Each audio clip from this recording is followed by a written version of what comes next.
आणि मुझे पीवन पात मुझ्या जिणयेचो फुडार आसा तुज्याच हातांत।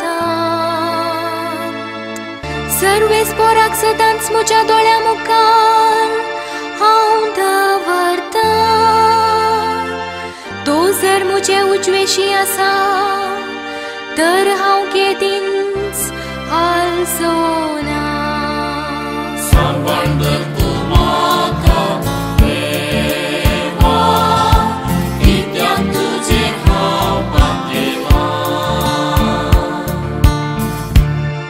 देखून मुझे काळीज उल्हासता, म्हजो आत्मो दोस्कायेन उमाळटा। मुजी कूड लेगून सवस्तकायेन जियेता।